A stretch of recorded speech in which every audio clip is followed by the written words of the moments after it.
Assalamualaikum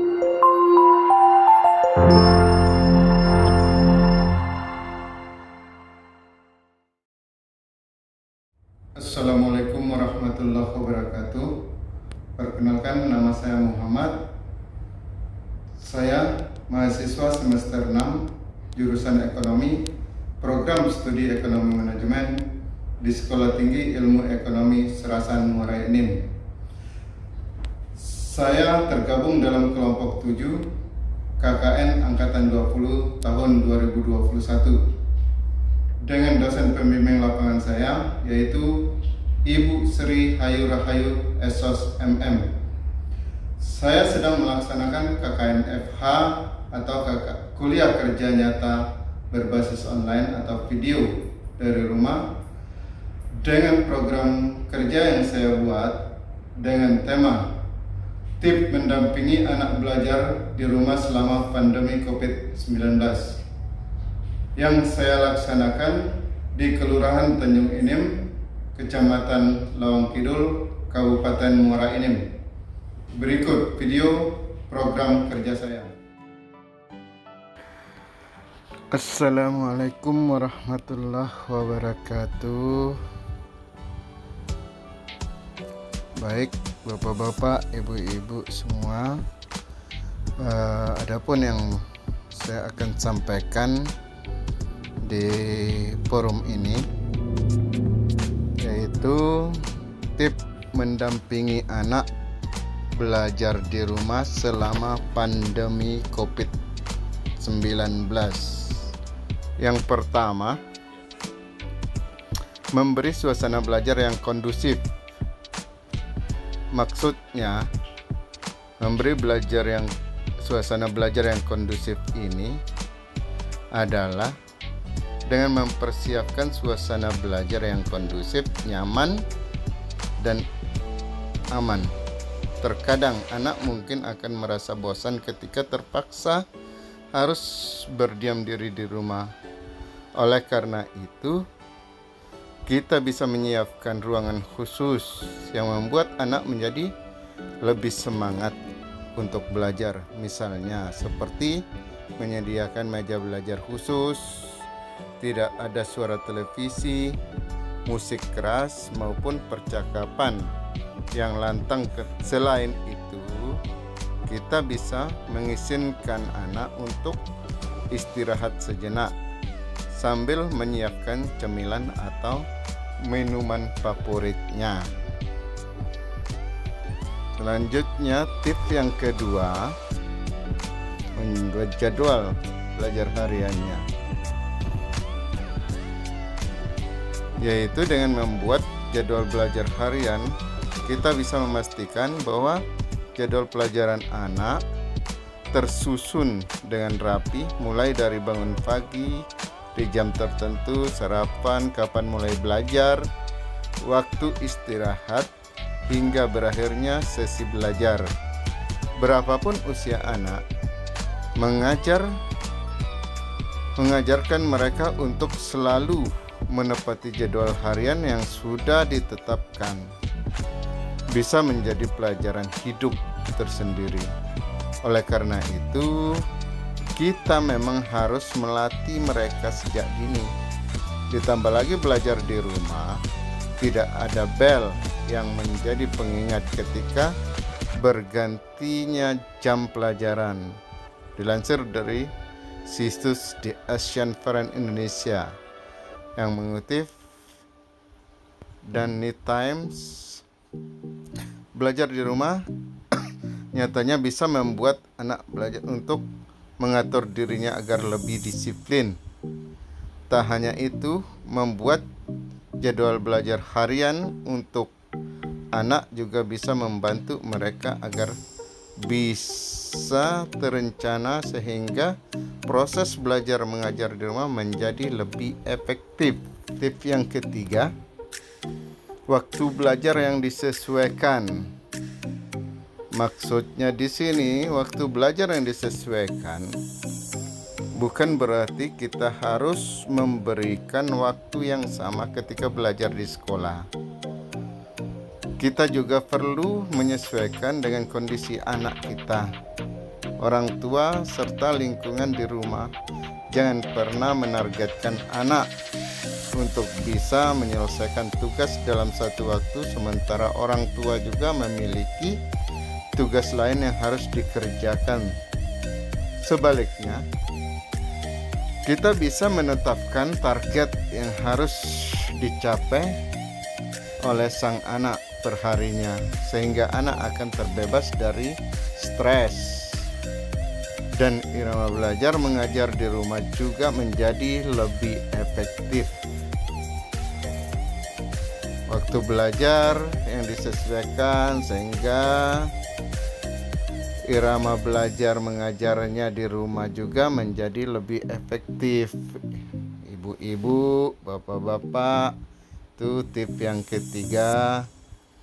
Selanjutnya tip yang keempat.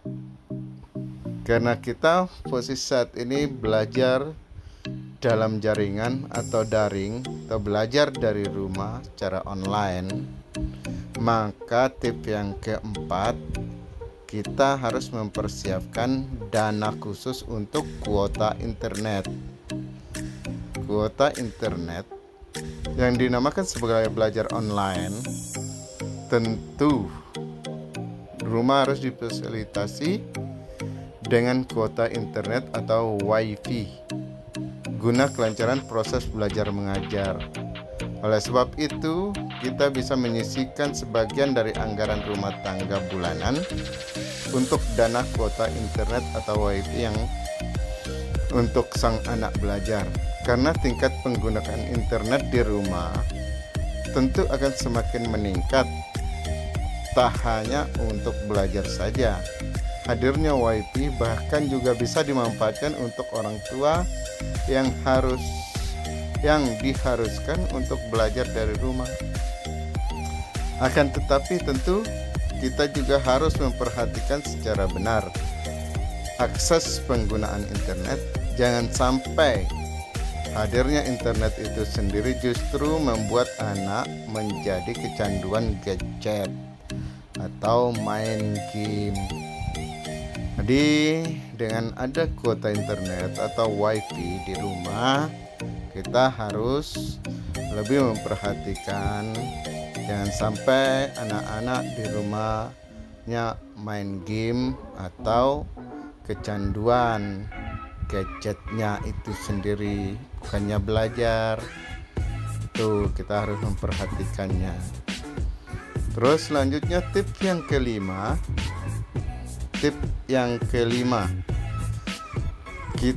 Gunakan cara belajar yang menyenangkan. Maksudnya di sini kita menentukan bagaimana cara belajar, bagaimana cara mengajar, atau menentukan cara belajar kepada anak-anak kita yang bisa menyenangkan mereka. Yaitu dengan menggunakan cara belajar yang menyenangkan agar anak juga senang hati melalui proses belajar mengajar di rumah, khususnya bagi anak-anak yang masih kecil dan cenderung mudah bosan. Kita bisa menggunakan cara efektif seperti menggunakan benda atau mainan favorit mereka sebagai instrumen belajar. Proses belajar mengajar dilakukan dalam bentuk permainan atau kreatif lainnya, bisa melatih kemampuan sensorik maupun motorik anak. Terus tip yang keenam, gunakan materi di situs pendidikan resmi yang tersedia secara gratis. Maksudnya di sini situs pendidikan itu ada yang situs resmi, situs pendidikan resmi. Nah, di sini untuk memudahkan apabila orang tua kehabisan bahan ajar ketika mendampingi anak belajar di rumah. Karena di situs pendidikan resmi ini banyak sekali materi-materi yang di-upload di dalamnya sebagai bahan ajar bapak-bapak, ibu-ibu untuk mendampingi anak di rumah. Jadi bapak-bapak dan ibu-ibu tidak kehabisan bahan ajar. Kita bisa juga memanfaatkan materi yang tersedia secara gratis di situs pendidikan resmi. Sebab saat ini pemerintah melalui Kemendikbud telah bekerja sama dengan beberapa situs pendidikan resmi dan kredibel. Kredibel di sini berarti itu yang sangat bisa dipercaya maksudnya. Untuk mendukung belajar mengajar anak secara daring atau dalam jaringan selama pandemi. Ditambah lagi situs-situs ini bisa digunakan sepenuhnya secara gratis. Nah, berapa yang bisa kita jadikan sebagai solusi adalah Ruang Guru, Quiver School, dan Rumah Belajar. Tips yang ketujuh, awasi penggunaan media sosial dan game. Nah, tip ini tujuannya untuk mengawasi penggunaan media sosial dan game. Meskipun belajar di rumah cenderung lebih fleksibel, maka berarti anak bisa bermain gadget sepuasnya. Memang patut dimengerti bahwa anak juga memiliki kebutuhan akan berinteraksi dan bermain bersama teman-teman sebayanya, walaupun itu melalui daring. Akan tetapi wadah informasi yang begitu luas saat ini juga mengharuskan orang tua untuk tetap mengawasi interaksi anak dan teman-temannya. Tak hanya itu, game online juga saat ini seringkali menjadi wadah anak untuk tetap bisa bermain bersama teman sebayanya secara virtual ketika mereka tidak bisa bermain bersama di dunia nyata. Nah, walaupun bermain game online tetap diperlukan, kita juga tetap harus mengawasi durasi mereka dalam bermain. Ya, bapak-bapak, ibu-ibu, bukannya anak itu tidak boleh bermain, tapi harus dibatasi waktunya atau durasinya bermain. Berapa lama yang kita berikan untuk mereka bermain game. Apalagi saat ini ada istilah anak-anak kita main bareng gitu. Oke. Selanjutnya, tips yang ke-8, terapkan kedisiplinan. Di sini disiplin juga merupakan salah satu tips mendampingi anak belajar online agar bisa lebih efektif selama melakukan belajar mengajar di rumah sejak awal. Kita bisa mengenalkan kepada anak mengenai aturan main selama proses belajar di rumah. Aturan main selama proses belajar di rumah. Hal ini juga berhubungan dengan sebelumnya membahas tentang membuat jadwal harian, yaitu dengan membiasakan anak untuk disiplin mengikuti jadwal yang telah dibuat bersama. Selain itu, kita juga bisa mendiskusikan dengan anak mengenai pembagian waktu serta konsekuensi terbaik yang bisa diterapkan bersama, karena dengan memberlakukannya kedisiplinan ini, proses belajar mengajar bisa lebih terjadwal, rutin, dan waktu di rumah yang juga digunakan untuk belajar pun menjadi efisien. Jadi tips ini diterapkan kedisiplinan sesuai dengan tips yang di awal tadi, membuat jadwal harian. Jadi kita harus selalu mengawasi bagaimana disiplinnya dengan jadwal yang telah dibuat. Di sini tips yang selanjutnya, hindari pemicu stres. tetap menyeimbangkan antara belajar dan bermain. Gunanya untuk menghindari terjadinya stres tersebut. Jika terlihat sudah tidak terlalu